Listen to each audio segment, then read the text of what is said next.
All right, guys. So today we are finally kind of starting 10th grade math. A lot of what we've been doing has been review with some new definitions, some new language. Today we're going to take all those review concepts and start applying it to what I would say is kind of some of the main ideas for this year. The first of those is last time we took things like x plus 7 and x minus 4, and we had you simplify by distributing. You did the whole FOIL method or the table. Basically, you took the two parentheses being multiplied and distributed and turned it into something like x squared plus 3x minus 28. Anyway, so today we go backwards. Today we are going to be factoring quadratics. If my pen could keep up today. We're going to be factoring quadratics. We're going to take the x squared plus 3x minus 28, and we're going to turn it back into the parentheses. So we're basically doing FOIL backwards. This is going to be a big part of what we do this year. It's going to come up over and over and over again. You're going to use it a lot. You're going to do it a lot. So you've got to get good at it. And there's a couple of different methods that you can use depending on what the problem looks like. We're going to go through two of those today. The first one we call the SumProduct Pattern. Don't stress about the name. That's just what we call it. But if the polynomial looks like this is what you're going to do. So if you have an x squared and then you have an x in the middle and a constant at the end, the B and the C just represent numbers. Okay, so what this means is x squared is by itself. There's no number in front, but there is a number in front of the x, and then we have a number at the end. If it looks like these examples or similar to them, you're going to use this method. And step one for that is to look for factors of C that add up to B. So this is my C, this is my B, if you look at the form up here. So what I'm looking for are factors of negative 12 that add up to positive 4. So when I look at negative 12, I need to be careful because it's a negative 12, which means one of my numbers is positive and one of them is negative. Because when I'm multiplying to get a negative answer, only one of them can be a negative. So what numbers multiply to 12? I've got 1 and 12. I have 4 and 3. I have 6 and 2. And I think that's all of them. But I need those numbers to add up to 4. None of these do because I'm not done yet. Remember, one of them is a positive, one of them is a negative. Because they add up to a positive, it means that the bigger number is going to be my positive, and the smaller number is going to be my negative. So which of these ends up at 4? Negative 1 plus 12 is not 4. 4 minus 3 is not 4. 6 and a negative 2 add up to positive 4. So those are the two factors that I'm interested in. Okay. In this example, I have x squared minus 11x plus 30. So there's nothing in front of the x squared. So I look for factors of 30 that are going to add up to a negative 11. They multiply to be a positive 30, but they add up to be a negative, which means both of them are negatives. So I'm looking for two numbers that multiply to 30, 30 and 1, 5 and 6, 10 and 3. Is that enough? 2 and 15. We can do a few more, but they're both going to be negatives. So whatever I'm multiplying, they're both negatives, and I have to get to negative 11. That's negative 31. These two get me to negative 11. That's negative 13. That's negative 17. So these are the two that I'm interested in. So once I know what factors I'm interested in, all I have to do is plug each of those factors into the binomials or into the parentheses. Just be careful, don't forget the signs. So in my first example, my factors were a +6 and a -2. So when I plug them in to my parentheses, I make x +6 and x -2. And that right there is my answer. I factored the quadratic. I started with a polynomial and I factored it and made it into two parentheses that when I multiply together, they get the same thing. So this is my answer for the first one. The second one, my factors were -6 and -5. So I plug those in, x -6 and x -5. That would be my answer for the second one. Two things that multiply to equal are the polynomial we started with. Now, if I want to check my work, that's step 3.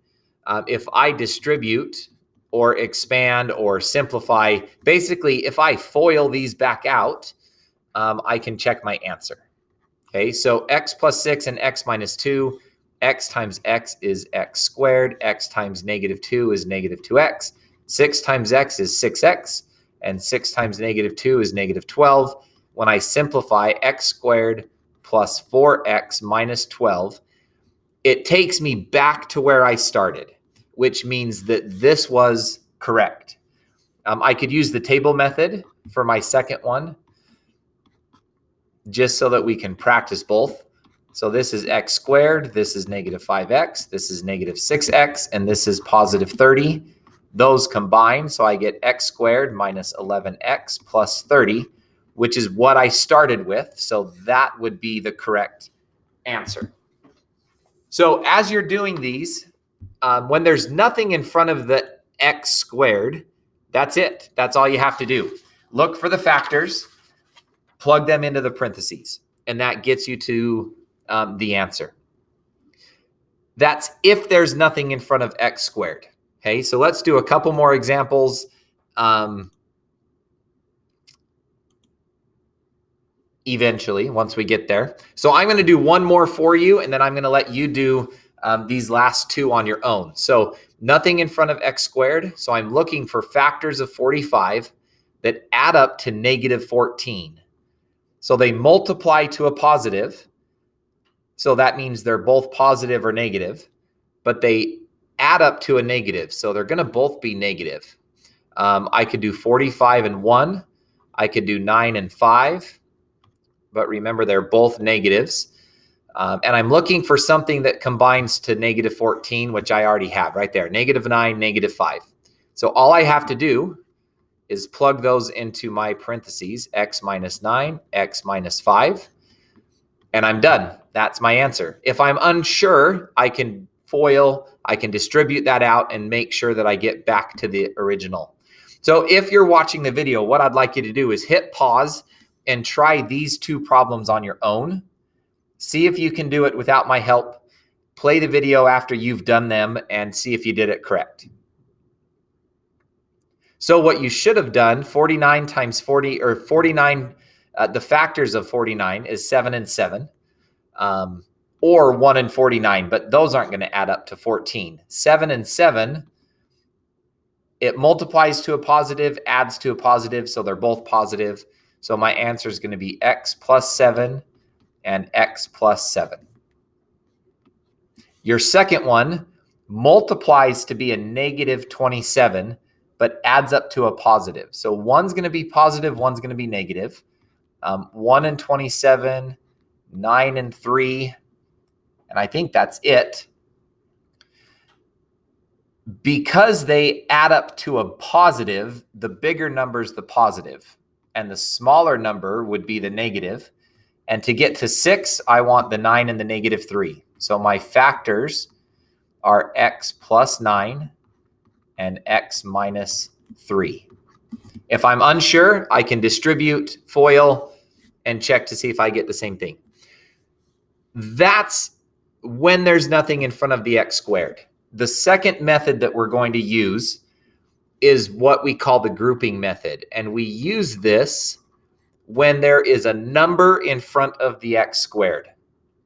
So in my example, this x squared has a 2 in front of it. So I can't do what I did before. I can't just look at the -5 and find factors of it. This method involves quite a few steps. None of them are difficult. You just have to remember a whole bunch of steps. So I'm going to walk you through those. There's 5 of them, and hopefully we can simplify what the notes say. So we're going to go through this example all the way, and then we're going to come back and do this example start to finish. So 2x squared plus 9x minus 5. I can't just look at the -5 and the factors of -5 because of this 2. So what I need to do is look for factors of a multiplied by c. Remember, this is a, this is my b, this is my c. And I'm looking for factors of the a and the c multiplied together that add up to the middle number. So in my first example, I'm looking for factors of 2 multiplied by -5, which I did for you is -10. So what multiplies to be -10? Well, obviously 2 and -5. We just did that. But I want my answer to end up as a +9. So they multiply to a negative. They add up to a positive, which means there's going to be a positive and a negative. And the positive is going to be the big one. So it would be -2 and a +5. But those don't add up to 9. I also could do 10 and 1. And if my 10 is the positive and the 1 is the negative, those do add up to 9. So the factors that I'm interested in are 10 and -1. Now here's the difference. I cannot just plug these into the parentheses. Because of this 2, it messes us up. We can't just plug it in to the parentheses. Instead, what I'm going to do is I'm going to take my original polynomial and I'm going to separate the term bx, that middle term. Remember, this is bx. I'm going to separate that term into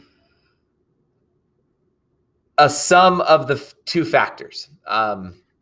Sorry, trying to think of the best word to use here.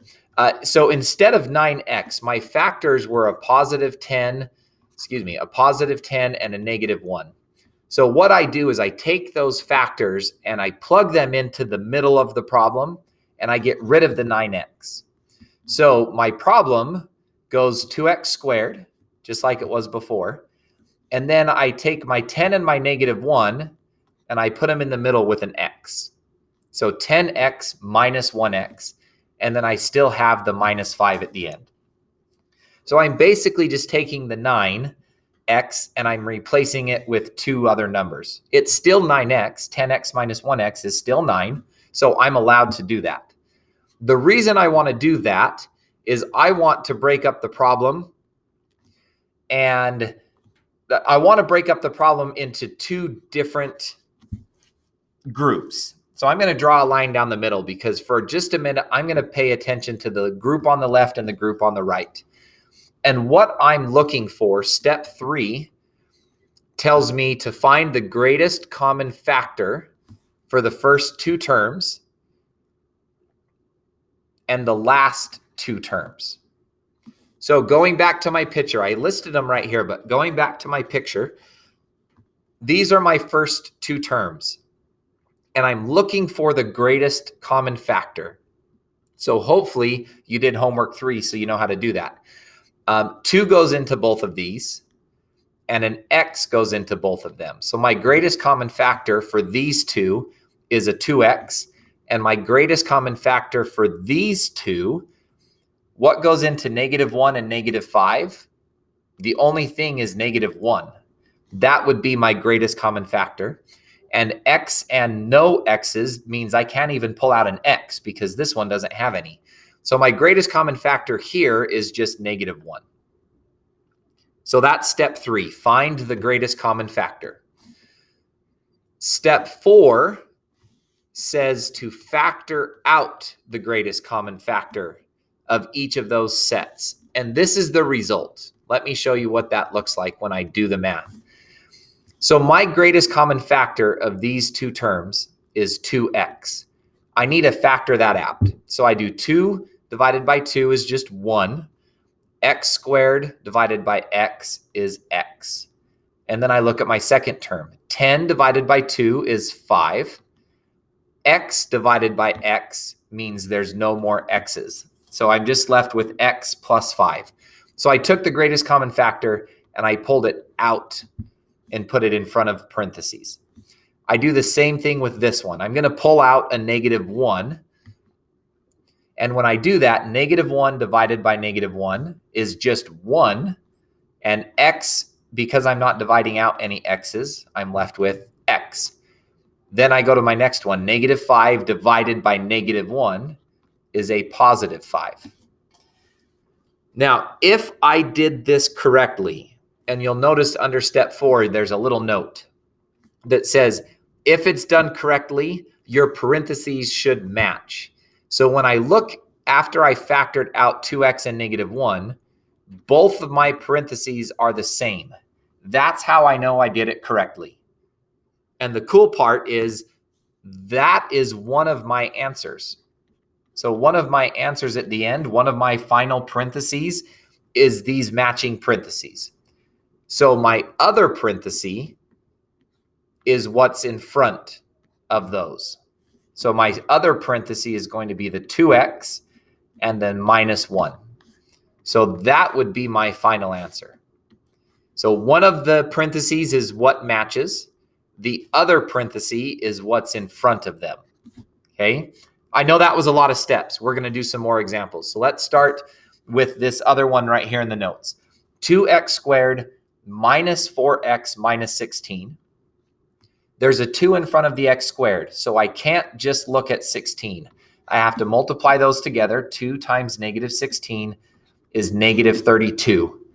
So I'm looking for factors of -32 that add up to a -4. So number theory just a little bit. If they multiply to be a negative, one is a negative, one is a positive. When I add them together, I get a negative. So my factors, well, let's list some of them. 1 and 32, 4 and 8, 16 and 2. Those are some numbers that multiply to 32. When I add them together, I have to get a negative answer, which means the bigger number is going to be the negative. So 1 and -32 do not add up to -4. 4 and -8 do add up to -4. So that's the factors that I'm interested in, the 4 and the -8. So step 2, now that I know what the factors are, they're 4 and -8, I'm going to plug them into my original polynomial. I'm going to take that middle one, the -4x, and I'm going to replace it with the -8 and the 4. Now, if you noticed in the first example, I put both of the negatives on the right. I don't typically like doing that. Usually, if it doesn't matter where I put this 8x and the 4x, I could put the -8x over here. But then I would have this 2x squared plus 4x minus 8x minus 16. I don't like putting both of my negatives together because then I have to factor out a negative, and I just would rather not do that. So when I write these problems, when I plug in those factors into the middle, I usually try to make sure that the negatives aren't both together. So in this one, I put the -8x on the left so that both of them have a positive and a negative. So that's step 2. I rewrote the problem. Step 3, remember, is to find this is where we kind of break it up. Where's my eraser? Step 3 is where we break it up into 2 little mini problems. So I'm going to put a line down the middle. And I look for the greatest common factor of this side. So what goes into 2 and -8? 2 does. What goes into x squared and x? X does. And I factor that out. 2 divided by 2 is 1. X squared divided by x is x. -8 divided by 2 is -4. X divided by x means there's no more x's. The greatest common factor on the right-hand side, what goes into 4 and 16? 4 does, a positive 4. When I factor it out, 4 divided by 4 is 1. X divided by no x's is just x. Now, just like the last problem, the 16 doesn't have an x. So my greatest common factor was just 4 because there's no x's in this one. Negative 16 divided by 4 is negative 4. Again, my parentheses match. That means I did something correct. And then step 5 says these parentheses are one of my answers. My other parenthesis is whatever's in front. And I'm done. So whatever matches in your parentheses is one of your parentheses. Whatever's in the front is your other one. Okay? We're going to do a few more examples. As we're going through these,